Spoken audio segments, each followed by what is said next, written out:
The real reason for Manchester United's failure is a secret the club has desperately tried to hide. It has nothing to do with managers or tactics. The shocking truth about the toxic culture inside Old Trafford will change how you see football forever. You must watch until the end to discover the one thing destroying every player who signs.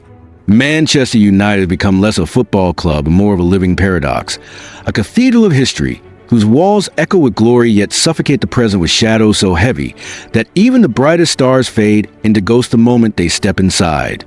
You can watch it unfold almost predictably now. A celebrated signing arrives with headlines of promise, carrying medals, records, and reputations forged elsewhere, only to disintegrate under the bright lights of Old Trafford. It no longer feels like a coincidence or even misfortune. It feels like a curse. Players who thrived on European stages, who commanded fear from defenders and admiration from crowds, crumble in Manchester as the air itself conspires to sap their strength. And then, the moment they leave, the chains fall away and suddenly they shine again, as though they were only ever prisoners of an invisible weight. Take Di Maria, for example. When he left Real Madrid for Manchester United in the summer of 2014, he was fresh from delivering La Decima, Real's long-awaited 10th Champions League crown, a final in which he earned man of the match. He was elegant, devastating, one of Europe's most brilliant creators. Old Trafford was meant to be his new theater. He even began brightly, curling in free kicks, racing down the wing with flair that promised redemption for United's fractured identity. But as autumn faded to winter, the magic evaporated, moved out of position. Shunned centrally by a manager more concerned with systems and souls, Di Maria grew detached. 17 games brought a single goal and 4 assists, a ghostly tally for a man of his caliber. Soon he wanted nothing more than escape, and when Paris Saint-Germain offered him sanctuary, he fled. In Paris, he resurrected himself, becoming beloved, a pillar of their dominance. In Manchester, his memory curdled into bitterness, fans labeling him one of their most hated signings. While he himself later admitted his year, there was the lowest point of his career. Even scarred by a burglary at his home, the Di Maria story was not just one man's failure. It was the early sign of a pattern, a curse woven into the club's fabric. Then came Alexis Sanchez, the elected Chilean who had dazzled for Barcelona and burned like fire at Arsenal, especially in that season, when he racked up nearly 50 goal contributions. Arsenal fans adored him, opponents feared him, and Manchester United thought they had stolen a talisman to lead them back to greatness. Instead, the transformation was almost cruel.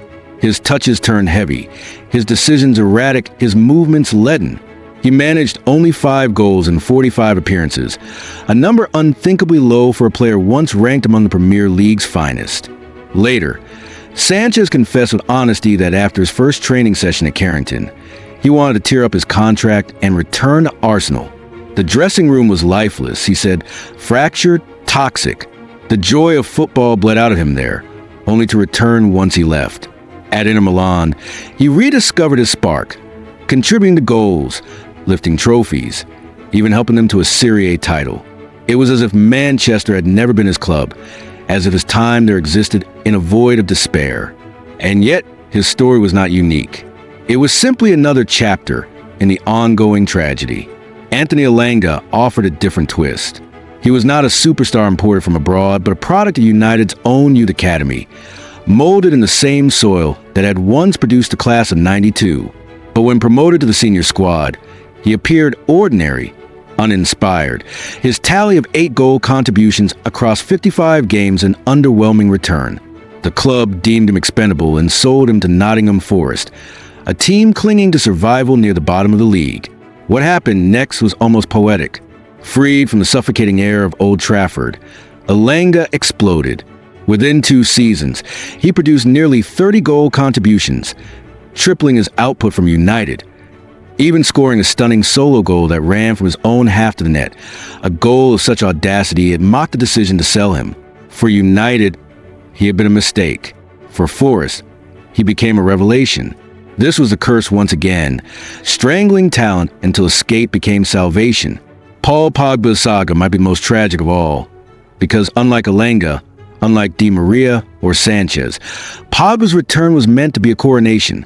At Juventus, He had been golden, literally, as a Golden Boy Award winner who danced through midfields, won Serie A titles, and seemed destined to dominate a generation. When Manchester United broke their transfer record in 2016 to bring him back, it was more than a signing. It was a homecoming. Yet home had changed. Pogba's brilliance came only in flashes, his inconsistency gnawing at him. His 6 years at the club yielding numbers that seemed respectable on paper. 39 goals, 51 assists, but felt like failure for a player expected to bend games to his will. At Juventus, he had scored nearly as many goals in 4 seasons as he managed in 6 at United. The fans oscillated between worship and contempt. The managers never seemed sure how to use him, and Pogba himself seemed torn between frustration and defiance. Allegations after his departure stained his career further.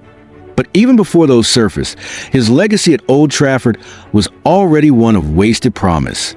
Pogba embodied the curse. Brilliance before, stagnation during, ambiguity after. Harry Maguire's story followed a similar curve, though his collapse was less about inconsistency and more about ridicule. At Leicester City, he had been a sturdy defender, so impressive that United made him the most expensive defender in the world. His first season suggested they might have been right, but soon after, the perception crumbled. Mistakes multiplied, memes flooded the internet, and Maguire became the face of United's decline, mocked even when he performed decently. Curiously, he remained reliable for England, thriving in tournaments under Gareth Southgate, proving that the problem was not solely his ability, but the environment that magnified every error into a scandal. Slowly, he clawed back form, but the scars of those 2 disastrous years remain etched in his reputation, an illustration of how Old Trafford's curse does not just drain skill, it affects reputations. If Pogba was tragedy and Maguire was mockery, Antony has become farce. At Ajax, Antony was electric, scoring and assisting in double figures. When Manchester United paid one of the highest transfer fees in Premier League history to sign him, fans dreamed of a Brazilian maestro who could dance them back to dominance. Instead, he became the subject of universal derision. 96 games produced 12 goals and 5 assists, an appalling return compared to his record in Amsterdam. Social media turned him into a punchline. Opposition fans mocked him relentlessly, and even United supporters despaired. But once again, exile cured him. Loaned to Real Betis, Antony reignited, racking up more contributions in 15 games than he had in his last 52 for United. The difference was staggering. The curse had claimed him, then released him. Andre Onana's tale is newer, but no less haunting. Brought in as a modern goalkeeper, a man comfortable with his feet and confident in distribution. Onana instead found his belief shattered within weeks. Mistakes multiplied, confidence bled away, and behind a constantly shifting backline, he looked lost, almost cursed to fail. Perhaps in another club, in another environment, Onana might have thrived. But at United, the storm consumed him. The same could be said of Mason Mount, who arrived as a Champions League winner, a midfielder meant to be the jewel of a rebuild, only to vanish into anonymity. Injuries played their part, but even when fit, Mount appeared ghost-like, a reminder that expensive names mean nothing in the poison air of Old Trafford. Even Case Moreau, a warrior at Real Madrid, 5-time Champions League winner, a man of granite in midfield, succumbed. At United, age and injuries slowed him, but beyond physical decline, he looked adrift, his passes less precise, his impact muted. The phrase whispered in Spain, "Leave football before it leaves you," echoed louder with every performance. Scott McTominay, another academy graduate, was allowed to leave and promptly flourish in Italy, tripling his goal contributions and ranking among the league's top midfielders. Once again, the pattern repeated. Mediocrity in Manchester, rebirth elsewhere. Jadon Sancho's conflict added another dimension, the breakdown of trust between player and manager. Once hailed as one of Europe's most exciting young wingers at Borussia Dortmund, Sancho arrived to fanfare but never settled. His performances were inconsistent, his demeanor questioned, and his relationship with Erik ten Hag collapsed into open hostility. Neither side emerged blameless. Sancho struggled with attitude and output. Management failed to shield or nurture him. The result was inevitable estrangement. Another career derailed in Manchester's toxic climate. Alejandro Garnacho, once tipped as a golden boy of United's future, saw the writing on the wall and departed for Chelsea, unwilling to suffocate in a place where young players are either crowned prodigies or discarded as flops with no patience in between.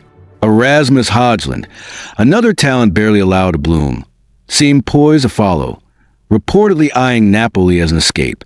Youth, it seems, cannot breathe long inside the theater of dreams. The deeper truth is that these names, Di Maria, Sanchez, Elanga, Pogba, Maguire, Anthony, Onana, Mount, Casemiro, Sancho, Garnacho, are not coincidences. They are symptoms. Manchester United has become an institution where failure is not the exception, but the expectation. Every error is magnified, every dip informed broadcast of the world, every player weighed down by the ghost of Sir Alex Ferguson's empire. Ownership changes hands, but not philosophy. Managers are hired and fired in endless rotation, none given time to forge identity. Transfers are made not for fit, but for spectacle. Expensive names paraded like trophies only to turn into burdens. The boardroom festers with indecision. The dressing room fractures under pressure, and the media swarms constantly, feeding off every scrap of drama. In this climate, talent cannot thrive. It suffocates, it corrodes, it collapses. The curse is not superstition. It is cultural rot. It is the inevitable result of a club that has lost its identity, its patience, its soul. For over a decade, United has lived in limbo, haunted by its own history. Sir Alex Ferguson's shadow looms so large that no successor has been allowed to step into the light. The Glazers treat the club as commodity. Fans seethe with frustration, and the cycle perpetuates.